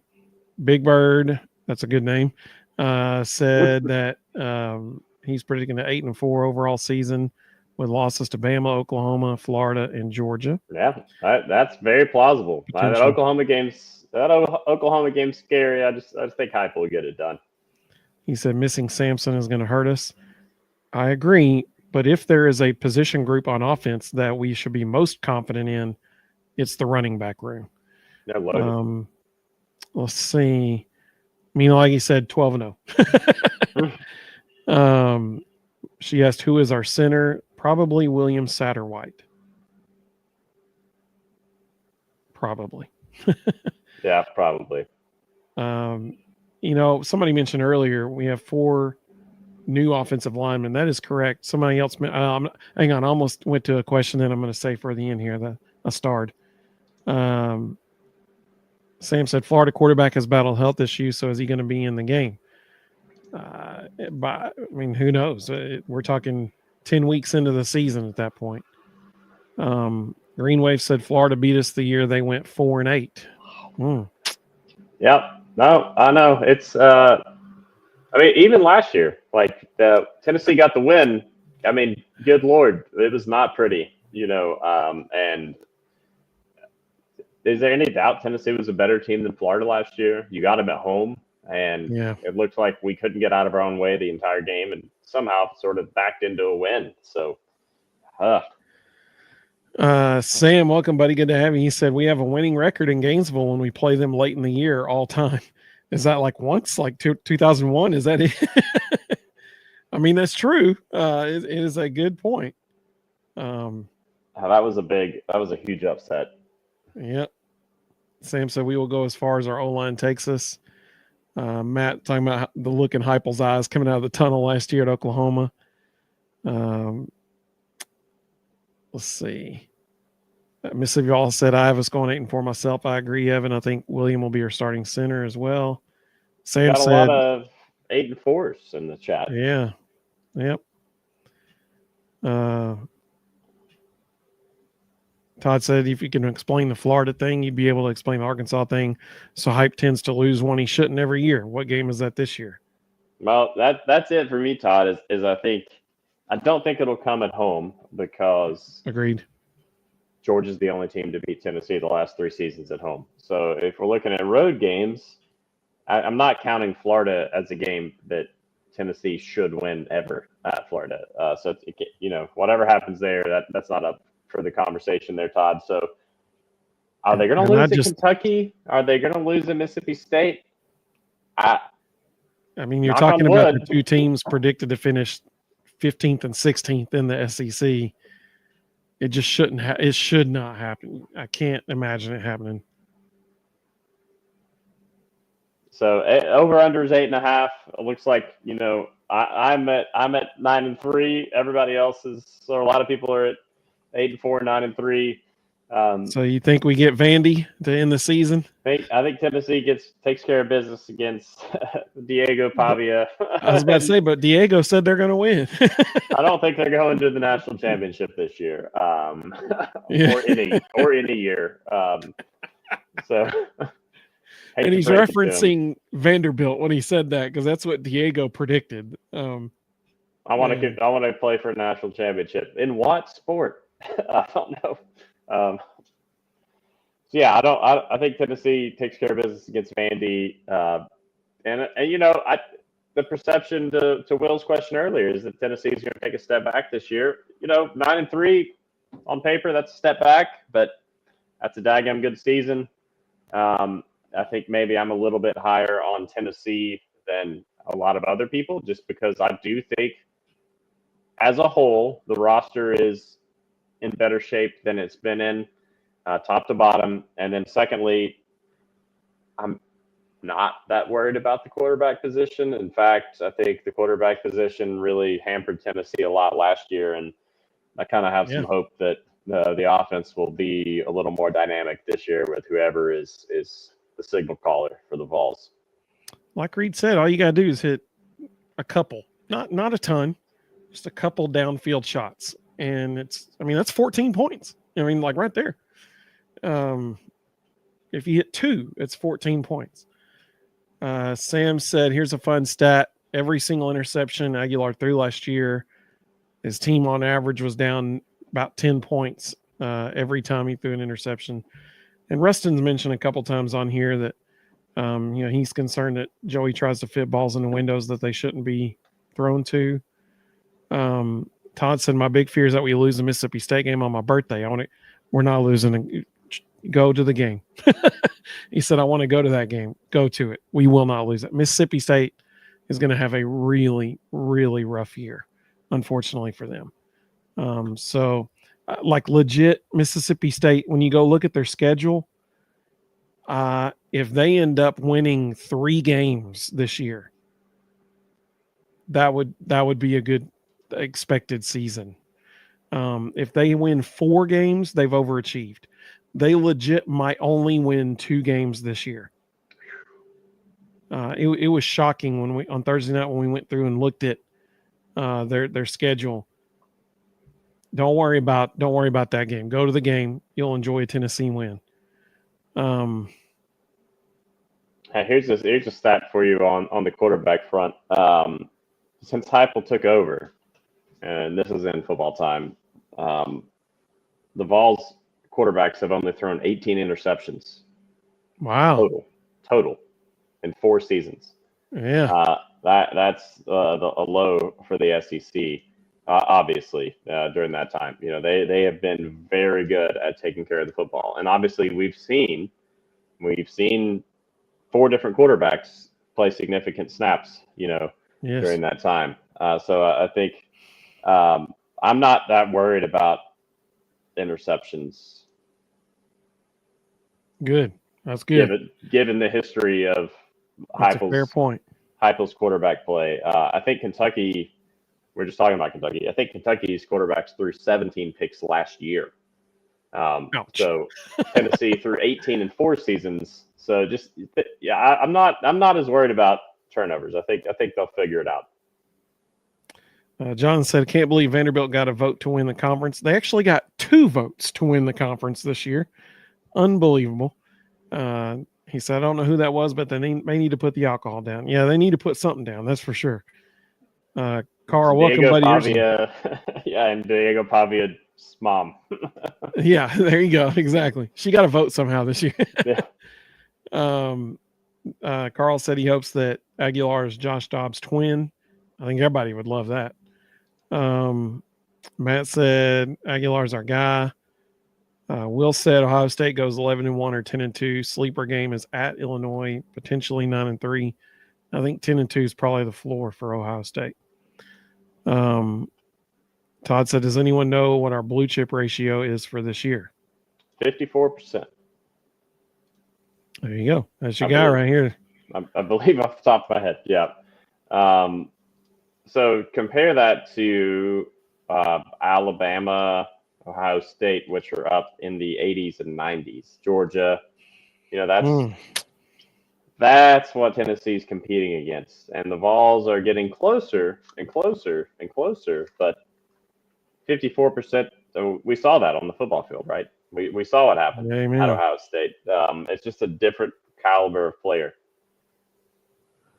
Todd said, read with the stat of the week. Hype really is the quarterback whisperer. There you go. Matt said Tennessee's straight up shocking people this year. I think it's a bit. If that's Aguilar's weakness, I'm not worried about the offense if he takes over. Just because I think Heupel, the quarterback whisperer, will get that straightened out, and I do think. To y'all's point, he has been kind of a gunslinger, and Tennessee's been, or Appalachian State was down, so not so much worried about turnovers. Nico turned it over, had some pretty bad turnovers last year in some big spots. So for sure, I think it probably ends up being a wash if I had to bet. Yeah, Vols at 54% for the blue chip ratio. The significance of that for those asking was. You have to have at least 50% of your roster over 4 years being 4 or 5 stars to win a national championship. All but I think 3 teams had 60% or above, and those 3 that were at 50 or above had kind of generational type quarterbacks. So Vols are getting close to being in that picture, but Alabama's 89%, Ohio State's 89%, Georgia's 84%, Oklahoma's 70%. Florida, 64%. So the Vols play Alabama, Georgia, Oklahoma, and Florida, all who have a higher ratio of blue chip prospects than Tennessee does this year.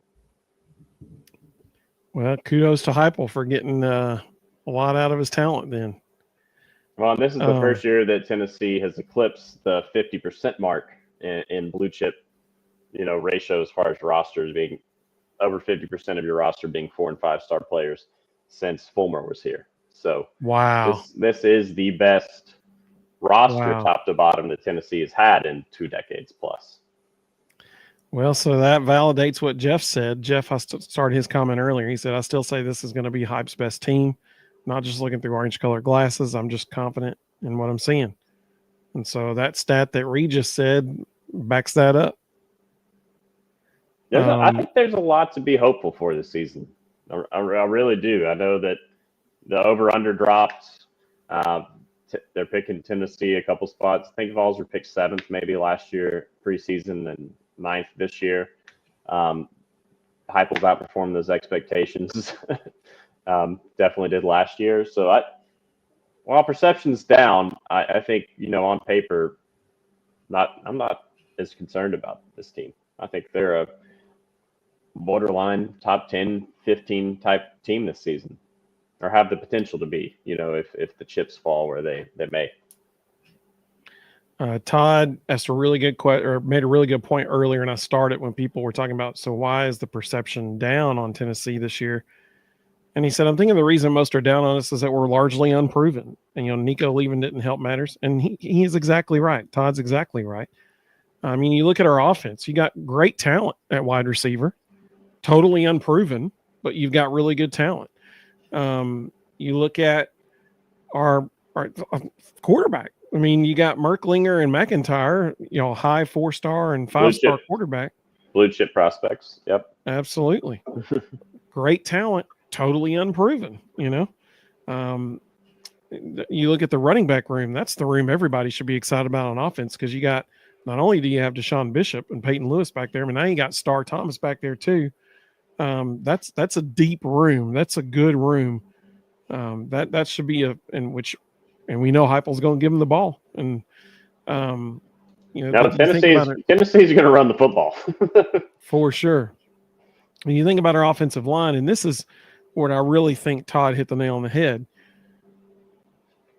One returning starter from last year. That's it. And so you've got a lot of talent there, totally unproven. New line, new quarterback, Yeah, exactly.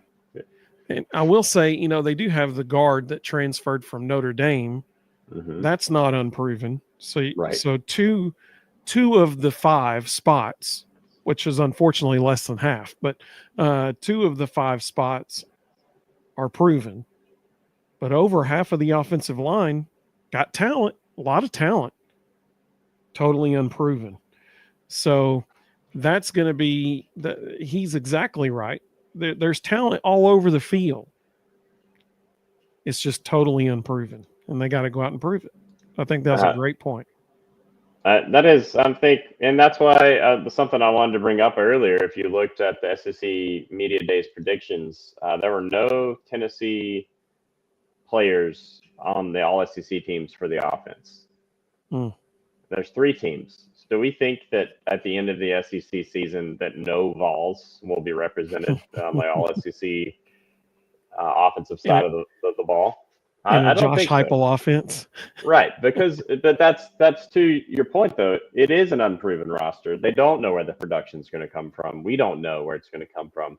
But I'm pretty sure it's going to come from somewhere. And I'm pretty sure the Vols at the end of the season, you can bookmark it now, will have someone on the All-SEC team, SEC offensive team, 1, 2, or 3 at least, at the end of the season. So the Vols will get production. But yeah, it is unproven.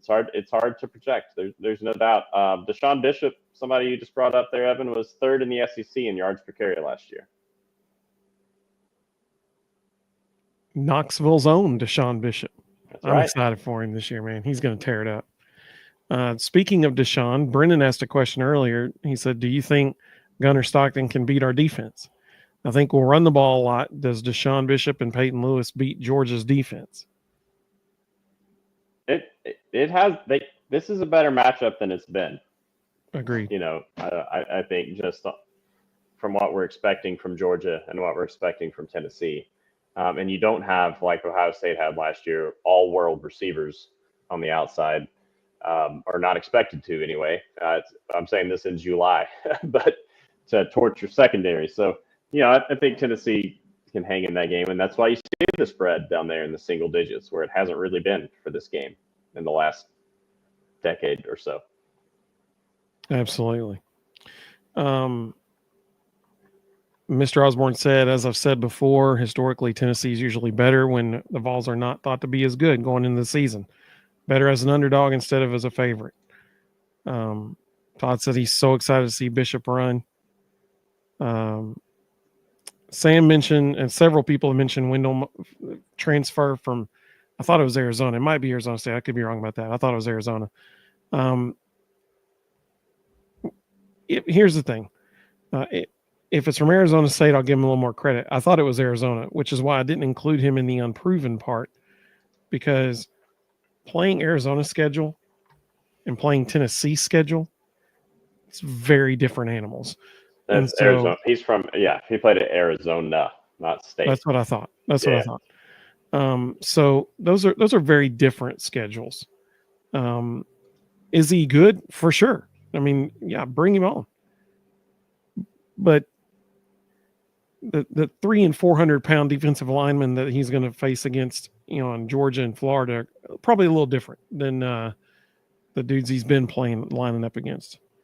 John said, if you're a high school or transfer running back, the Vols should be high on your list the way Hop uses running backs. For sure. Sam also mentioned Wendell Moe. Yeah. I mean, love that he's here, but he's unproven, in my opinion. At this level, yeah. Yeah. Let's see. Vols are going to run the football, no doubt. Absolutely. Jeff asked a question all the way back in 952. And it was and Reed, I appreciate your time, man. You're so generous with us, and I appreciate it. This was a really good question. I started. He said, I have a question for Reed. Oh. Of all the Tennessee teams you've covered with the magazine, which is a lot, where would you rank this team? And that's hard because we haven't seen them play yet. But this is into the year, though. Yeah. That's a great question. I'm going to have to look up. I'm looking up our website here at the magazine store to look back on the past years. I think, I do think this is going to be one of the most talented teams that we have seen don the orange and white since the late 90s, early 2000s. And I think you've seen the production that has matched that as well, right? Tennessee's averaged 10 wins the last 3 years. That's something they haven't done since the late 90s. Tennessee's averaging 125 plus rushing yards a game. That's something they haven't done since the late 90s. Their talent now is starting to. Now, they're not the late 90s Vols on the football field. Those teams were something else. But they're starting to get that kind of whole makeup back. So, of the Heupel teams, I was really excited about the team in 2022. Now, I didn't think they'd go 11-2, but I was really excited about that one. Thought they had a chance to be really good just because of the offense. I don't think this team's going to go 11-2. This team might be better top to bottom than that team, though. Really, that's a weird thing to say, but I think when you look at the roster, you look at the positions, they might be deeper and more even, I guess, across the board. Maybe is what I mean by that. Not as explosive, but more even. There was one of the Dobbs years. I think it was 2015. I really thought that they had a chance to be really, really good. Absolutely. Should have been in the SEC championship game that year. Yeah, and I covered all those games that year, and I thought that team underachieved, but had the talent to be really good. They were loaded with a bunch of in-state talent that really helped, I think, kind of extend Butch's career at Tennessee. So as far as for me, if you go back to Fulmer's era, this team's up there in the top 2 or 3 as far as where I would rank this roster and the potential for this football team. And now we just saw a team go to the playoff. We saw a team a couple of years ago that would have been in the playoff under the current format. So that's high praise. We saw a team in 2015 with Dobbs that would have been in the playoff hunt. So I think this team is firmly in the playoff hunt. And in the last 20 plus years, Jeff, I would give them a top 3 or 4 spot as far as teams head into the season and my expectations for them. Well, and to your point, last year they make the playoff, even though maybe for the first time ever in his coaching career, Heupel took the ball out of his quarterback's hands and put it in his running back's hands. I'm sure that was tough for Heupel to do. And hopefully this year he'll have a guy back there who he can trust and put the ball in his hands and to make plays in pressure situations. Hopefully, we won't know until the season gets going. But I mean, let's be totally honest. The Oklahoma game last year, that was you could literally see Josh Heupel telling Nico after the game, after they had won and they're celebrating, swaying back and forth to the Tennessee Waltz. He was telling him why he relied on the defense so much and I mean, let's be honest, it's because he didn't trust Nico to handle that situation and make the right decision. So if Tennessee gets better quarterback play this year, then they could very well be right back in the playoff. But Rustin and I both had the exact same season prediction as Reed. We both predicted, and we didn't confer on that before we did our show. Yeah, we did not. Yeah, I mean, I think that's just it makes me feel good about my predictions that Reed feels the same way. But 9-3, is it a good season? Yeah. Is it going to make the playoff? No, unfortunately not. So hopefully they can get, hopefully they can overcome one of those. They just got to win one. There's 3. If they win the games we expect them to win, there's 3 games: Georgia, Florida, and Bama. They have to win one of those games, and they're in the playoff. Unfortunately, 2 of those are on the road, but I bet that's where I think that it really does come back to that Florida game. On paper, you're kind of an even matchup with them. And I think that you got to exercise that demon. You've gotten Bama, you've gotten Florida at home, you've gotten Bama at home. I don't think you're quite there to get Georgia. I don't think you're quite there to get Bama on the road. But can you get a Florida team that you, in theory, match up pretty well with on paper against a coach that might be on the hot seat, and then Heupel as a playoff coach? That's the game for me that you got to get this year. Absolutely. Reed, Jeff thanked you. He said, "I'm glad I'm not alone on the talent on this team." Carl with maybe they're good. Yeah, for sure. Carl with maybe the most philosophically deep statement of the whole show.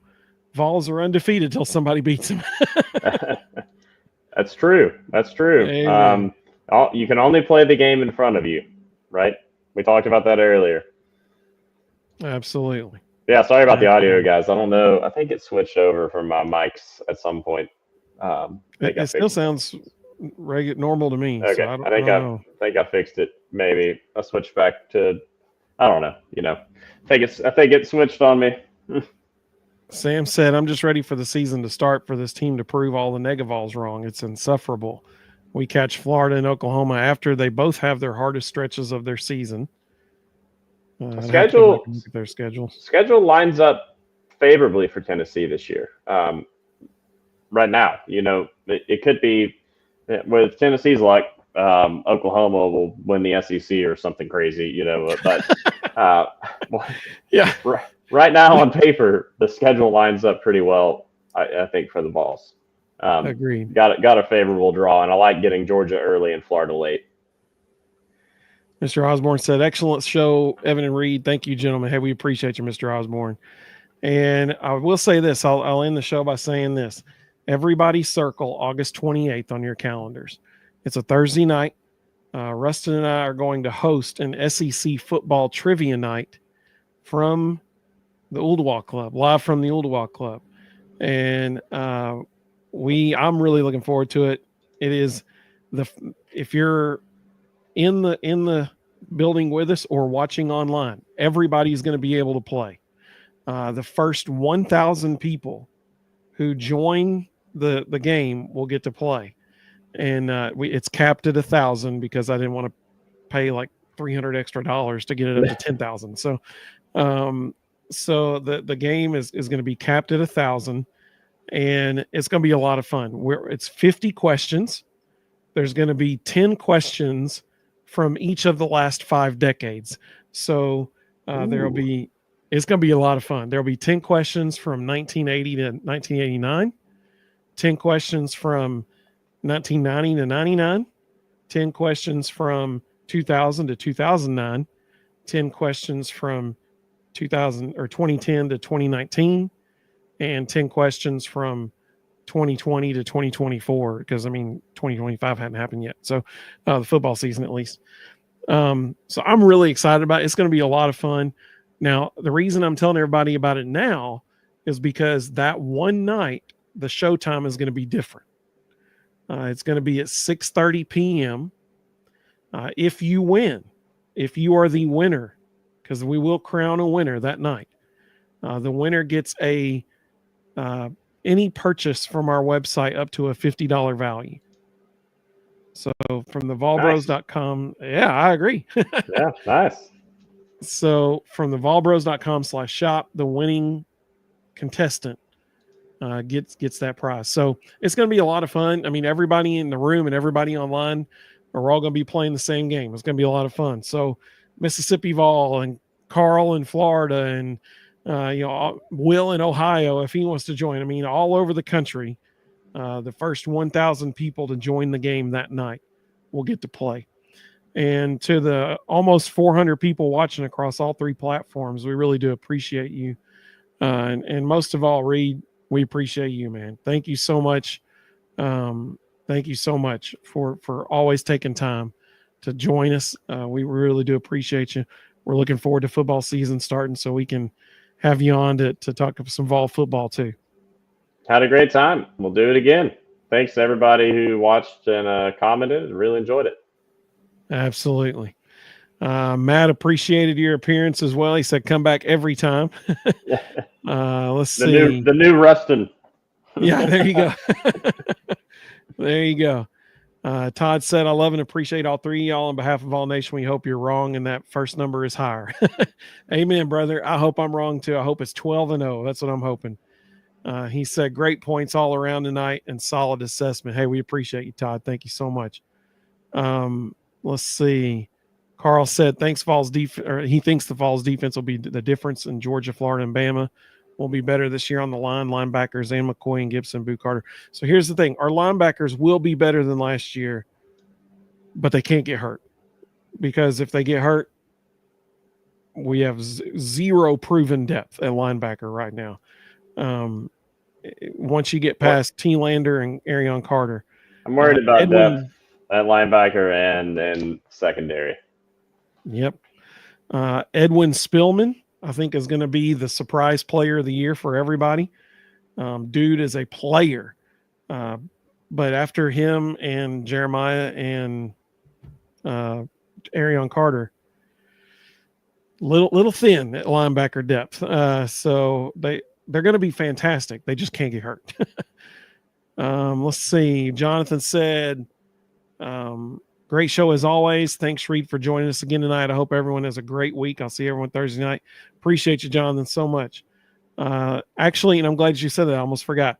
Ruston and I will actually not be live this Thursday. We will be live again next Sunday. But this Thursday night, I got a hot date. I'm taking Ginger to see Fantastic Four. So I'm very excited about that. Nice. So Ruston might still be in the air also. He might be, actually. Here's what's crazy. Something has happened. He hasn't even seen my text that I sent to him. So he is not even out of the plane yet. He was supposed to land over 30 minutes ago. And so I don't know what's going on. Poor guy. Yeah. He's not having a fun night. I can tell you that much right now. Jeff said that's the reason I think it'll be Hype's best team, because I think they'll kick one of those demons this year and get one of those 3 big games. I hope so. Absolutely. Mina, like you said, August 28th, 6:30 p.m. Absolutely. Let's see. Jeff said, thank you guys. Always love to hear your opinion, Reed. Absolutely. Mina, like you said, love it when Reed is a guest. Absolutely. Thanks, guys. I'm laughing at Mina like he's comment there. Yeah. Matt said no Thursday show. Boo. Yeah, I'm sorry, man. I'm looking forward to seeing Fantastic Four, though. I'm looking forward to that. Mina Laggy said, "Where's he going? Istanbul." I don't even know where he's going. That's the thing. Like he travels so much for his job. It's just like, well, he's gone again this week. It's almost like a Where's Waldo thing. We could have a whole segment like Where's Ruston this week, because he's traveling almost every single week. Yeah, Jonathan said, "Wait a minute, did your Football Time magazine fall? I missed that." Actually, when Reed was talking about the no preseason selections for offense for Tennessee football, my magazine, so Arion couldn't believe it either. He fell down. But it's right here. It's right here. Yeah, they had some on the defense, but not on the offense. Yep. Well, like I said, we appreciate all y'all so much. Reed, we appreciate you, man. You were so generous with your time. We owe you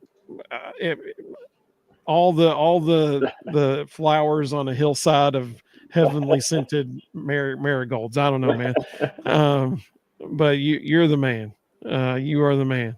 No, I had a great time. So always good being with y'all. We appreciate it. We hope everybody has a great week ahead of you. We look forward to seeing you Sunday night. We will be obviously having a show then, and looking forward to, fall camp's going to start right after that. So really looking forward to what's coming up. So have a great week, everybody. Go Vols, baby. And we will see you all very, very soon.